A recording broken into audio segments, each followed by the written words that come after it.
Good evening and welcome to this wonderful session that we are organizing today on the key challenges in setting up a project. The common mistakes that are made in setting up a project and how to avoid them. Well, the topic, you must be aware, is a very deep topic and it requires a lot of time. So what we've done is we've kind of compressed all that we have within 6 major areas or challenges that are faced by entrepreneurs in setting up a project. These areas are basically based on our past experiences over last 15 years within Qatar. And for your information, the 100% of the cases and the examples that we've taken are from Qatar itself. So all the examples, all the cases that we are relying on are from local people and from the local projects. Let's start with the presentation. The first challenge area is basically in selection of the project. When you start a project, which project do I start? The first question that comes to your mind is, what is going to work? What is not going to work? It's a very difficult question to answer. Believe me, the answer will not be the same for everybody. And the common mistakes that you make while making a project selection is you start with a project where you don't have a background. When you don't have a background, what happens is that your knowledge about the project is not there. So what our advice is or recommended solution is you consider projects which you are familiar with. You consider projects where you have some knowledge. Mostly you will have some projects within your family. Let's say you have a contracting business and there is some kind of supply that you can do. You can support this existing business with some kind of services or products. In that case, you should consider projects which you are familiar about. So when you have some familiarity, it becomes easier to work with those projects. And again, coming from the first mistake, we can move on to the second one, which is basically you end up choosing a project which you don't have any education or any experience. Let me give an example. We came across a project wherein the project was started by an engineer. And this gentleman, he started the project for a medical services company.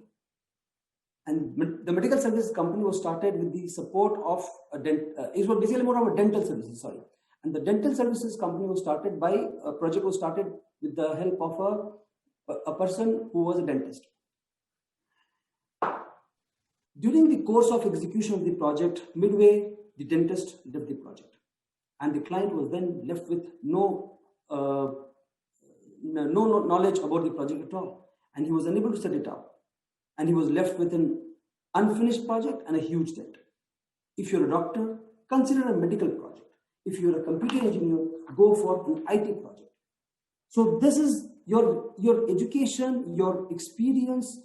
If you are working on, let's say, an oil and gas project, let's say you're working in Qatar Gas, and you are, let's say, involved in project maintenance project.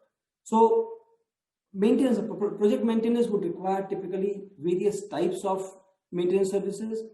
You can look and explore what kind of maintenance services you can offer to those companies. Is it possible to bring those knowledge into Qatar and start something from there? So what you do is you build on your own knowledge, on your experience, and from there, that helps you to reduce the groundwork, reduce the research that you need to do for the project. Your own knowledge becomes the starting point for your project. So, I'm sorry, I think I should have shared the screen before. Anyways, coming to the third project, a lot of clients come and they come by starting a project which is successful somewhere else. They just say that, okay, this is a successful business, and they start with it by copying another project. They believe that a project, if it's doing well, they can also copy it after studying it. However, the best projects, the most successful projects all across the globe are the ones which are basically providing a solution to an existing problem. So what you need to do is in order to go for a successful project, you need to look at a gap in the market and try to fill that gap. Uber or any business that you can take, Amazon, companies that you see who are doing very well in the world, all across the globe, including Qatar, are the ones which are actually providing solutions to the problems that exist in the market. You have to find, sometimes the best businesses would be businesses which are not a standard kind of a business, but basically which is a solution to an existing problem. You need to look around, you talk to people, you talk to your friends, colleagues, you talk to your suppliers, and you talk to your family. You see what kind of gaps exist in the market, and you try to provide a solution, but also keeping in mind your education, your experience, your background. What is it that you have already? You try to build upon that. The fourth point in project selection basically is about the suitability of the project to the market. Sometimes a project is successful because of the geography to which it belongs, because of its region, because of its culture. So sometimes you bring a project from another country. If it's doing well, you bring it to Qatar maybe. Maybe the project is not suitable to the Arab culture. It's not suitable to the smaller size of population. You need to keep the limitations in mind. So you need to consider the suitability of the project for the market. The second area of challenge is basically about the research. Now, this is one of the very, very important area wherein the research about the project, and the research mainly relates to the market of the project. Now, here one important thing is that most of the research is done, the clients, they develop a feasibility report, and 100% of the research is done by the third parties. Essentially, it is done by third parties, and there's no contribution from the owners of the business while developing the study. So what comes to them is a final study which has all the assumptions, all the data. We would recommend and in order to rectify this mistake, you need to at least review the data. You need to visit similar projects. You need to see that the data is validated properly. Sometimes this data is also based on impractical and improper assumptions. You need to compare those assumptions against existing market data. This what it helps to do is that when you compare these existing the assumptions against market data, you try to provide a realistic approach to that. You need to provide whether this data actually relates to the reality. Then most of the time, when in developing a feasibility report, people use benchmarking. You need to benchmark a project. The product or service is to be benchmarked. Most of the time, the benchmark is not against similar projects. For example, if you are producing only, let's say you are producing only plastic pipes, and then you cannot benchmark this company against another company or another project which is producing plastic pipes and fittings and some other products.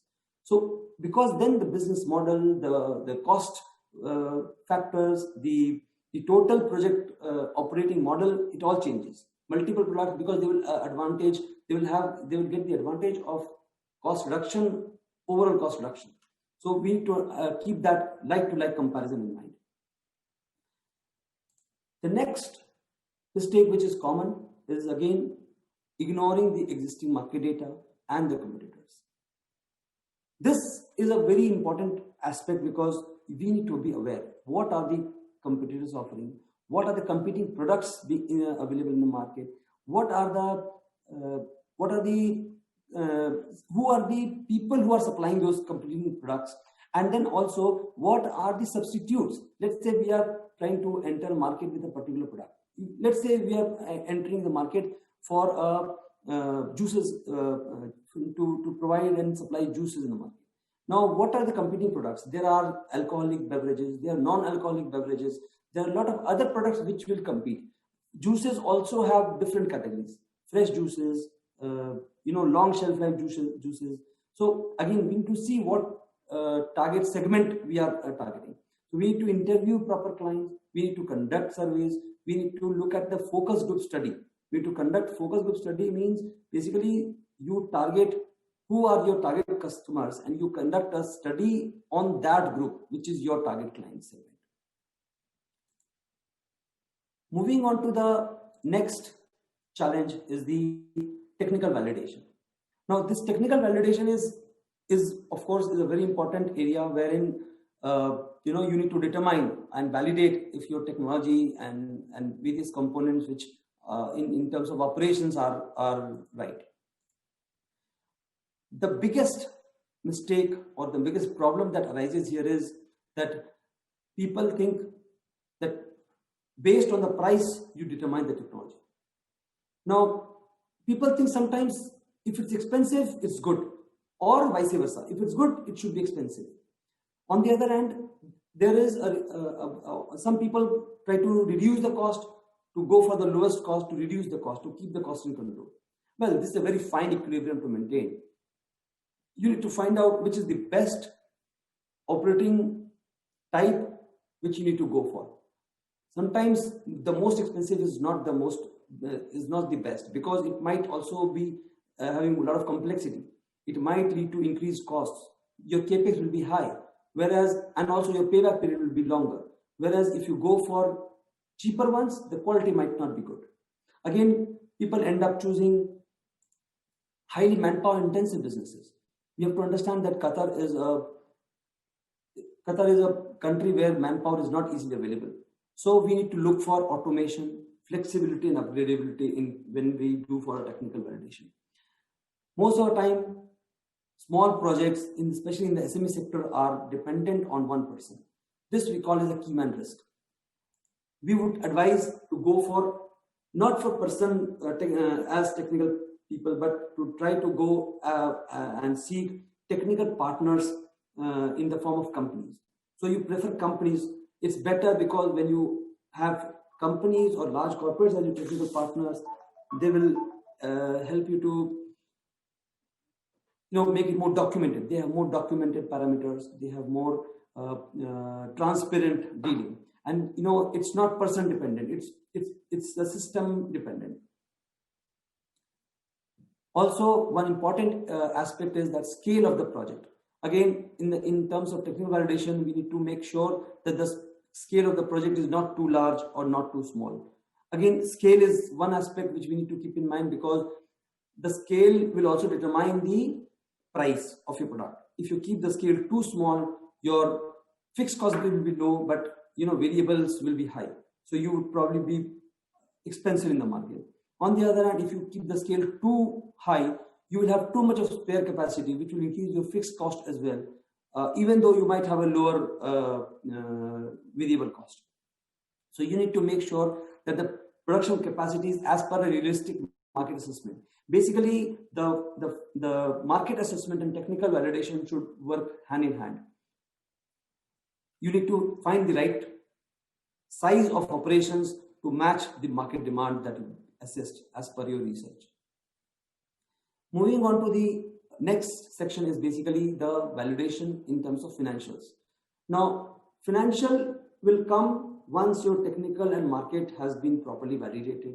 You have assessed the market size, you have assessed what technology you are going to use, what kind of products you're going to manufacture, or what services you're going to offer for that matter.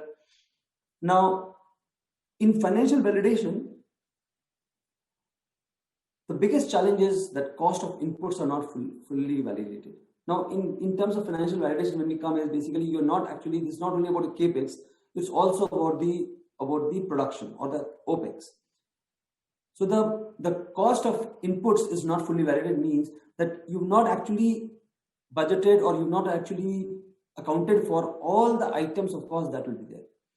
When you assess the total cost of input, you need to make sure that the cost of transportation, the insurance, even the banking expenses that you might incur for opening the LCs and all are fully added in the raw material prices or input prices of various components. I mean, when you say inputs will be raw material and labor and other items as well. Second item is basically a lot of projects, what they miss is that they don't budget for working capital. And this is a very common mistake we find, that the working capital is not assessed. There are other ancillary costs. Sometimes, product certification is a big cost. I will give an example. One company was setting up a project for transformers, and transformers need a huge and a very complex certification process, because you have to prepare a prototype in the factory, you have to send it across to Europe and get the certification done and then bring it back here. All this probably it will cost you more than $1 million, and then it will consume about 9 months of time. So you need to kind of make sure that these cost and time factors are budgeted into the project. Again, another very common is, most people, when you are starting a project, you're generally very happy about the project. You want to go with the project, you want to make it success, and you're very optimistic about the market. You want to, see a rosy picture. You end up having too much of optimism. So what happens that you end up putting a higher sales price, sales cost, sales numbers, and you tend to underestimate your costs, which results in overestimating your profits. We would suggest, when you're doing a financial validation, make sure you do a sensitivity analysis. Sensitivity is basically, you see what happens to my profits if my sales are 15 or 20% lower than what I think they should be, or if my costs are 10% or 15% higher than what they are actually I'm budgeting for. So basically, it's basically looking at the worst case scenario of a project, right?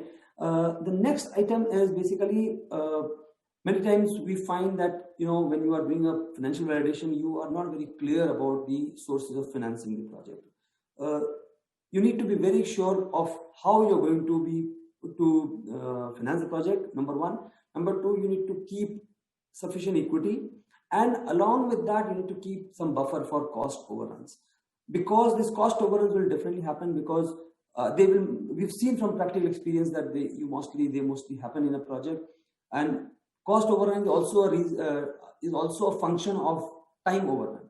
When you have a project and you've, let's say, budgeted 2 years of construction time, for some reason the construction got delayed by 6 months, and then it needs civil defense approvals and various certifications of product and process and ISO certifications, quality certification. All that thing takes some time. So you need to make sure that time, which results in further cost, you might end up paying extra rent. You might need to pay for labor while you did not even start production. So that cost needs to be adequately factored in your total financing requirement. And at that point in time, to go to bank to get additional finance may not always be possible. The next is basically coming from the previous point, is basically that you start a project without adequately arranging for finance. Some of the projects we've seen, the clients, they start the project while they are doing the study, and they approach the bank after they've started the construction. And then they find that, the project doesn't make sense, it's not viable, or there are a lot of challenges, or the technology which they have budgeted the project it doesn't make sense anymore.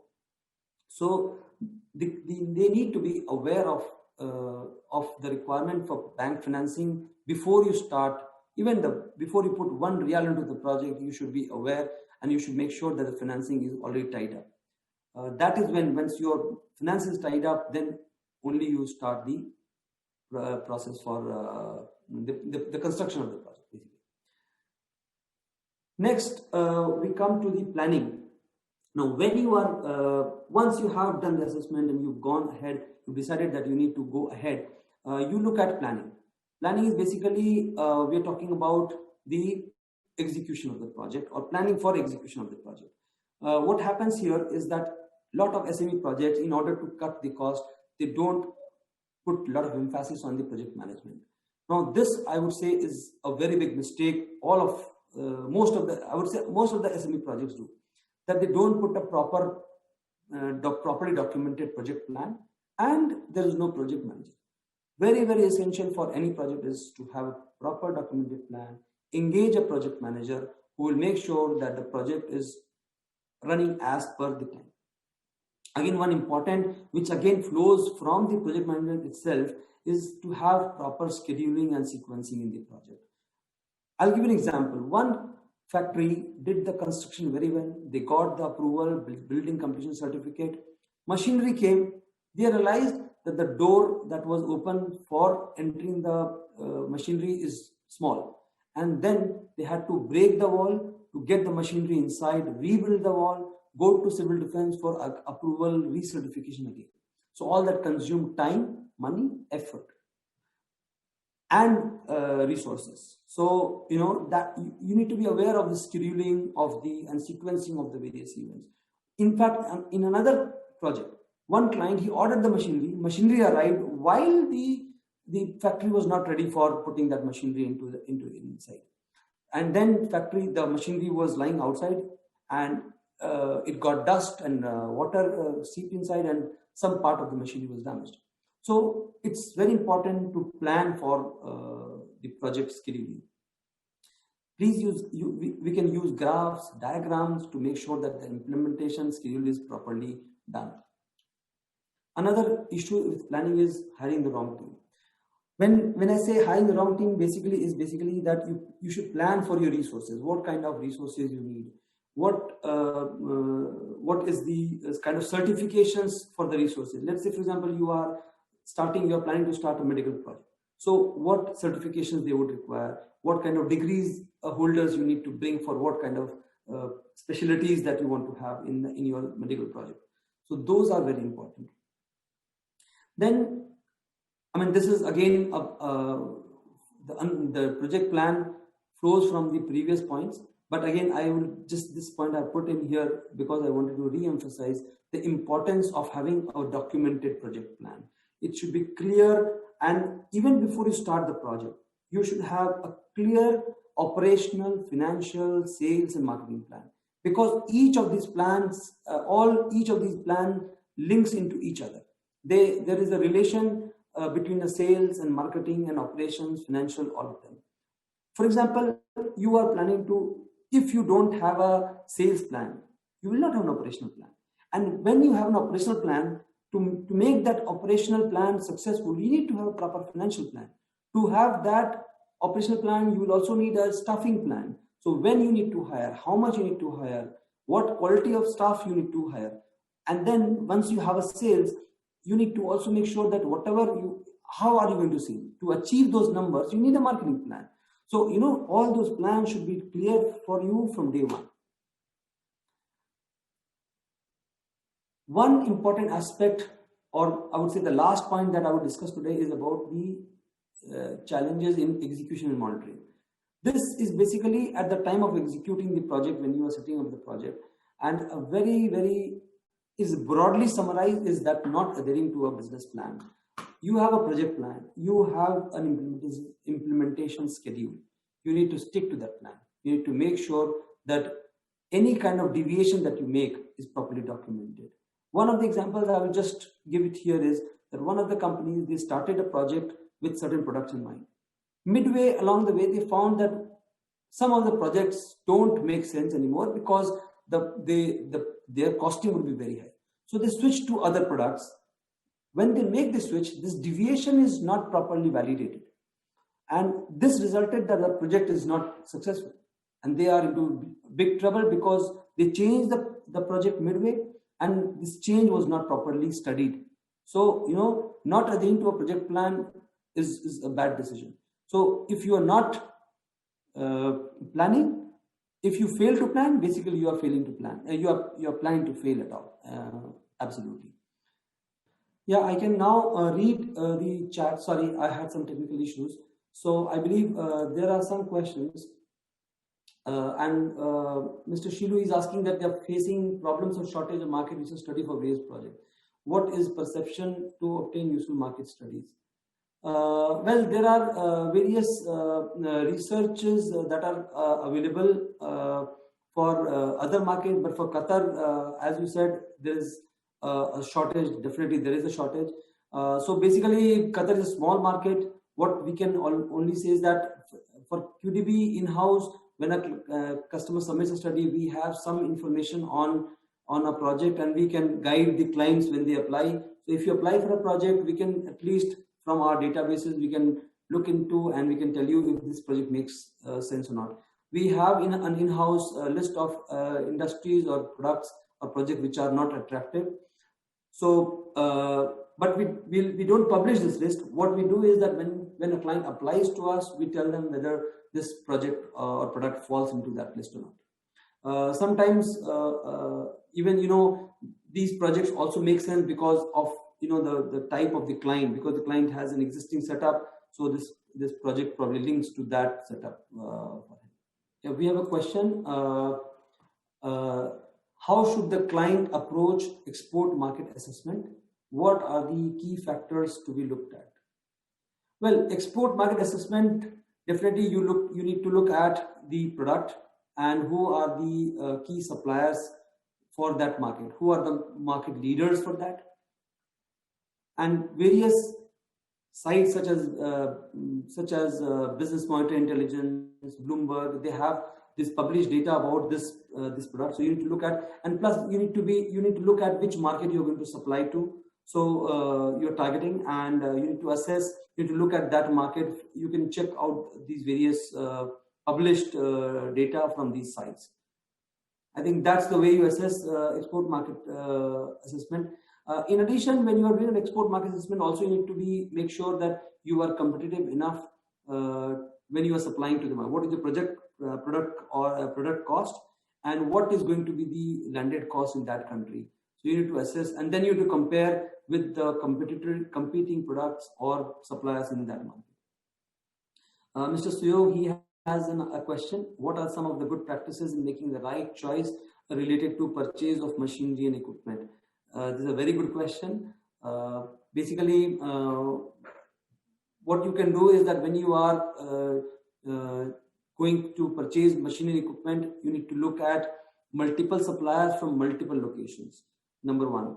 Number two, you need to also, before you actually approach the supplier, you need to first make sure that you are going for the right technology, because technology is a critical component. Machinery, and also what is your target segment? Sometimes the product that you are going to produce, that product has a certain target segment. So which target segment are you looking at? And then accordingly, the choice of machinery can be determined by the product quality that you are actually targeting. Well, your cost, we have one question: how can we estimate our cost estimates are accurate, especially overheads? The cost estimates, you need to compare against benchmarks. You need to look at who are the other producers of the same products or people who are offering similar services, and you need to use their benchmarks. And even the benchmark, it's better to use averages of benchmark rather than going for only one or two. Again, one very key challenge is that to have a proper benchmark in Qatar is a tough thing, because financial data is not adequately published. So what you can do is actually you can look at international markets, and then you can add the additional or the inflation margin into that to make sure that it benchmarks with the Qatar costs. I think we are just overshot the time. We are at 6:32. So I would thank you so much and for your patient listening, and I would like to end the session now. Thank you so much for your participation.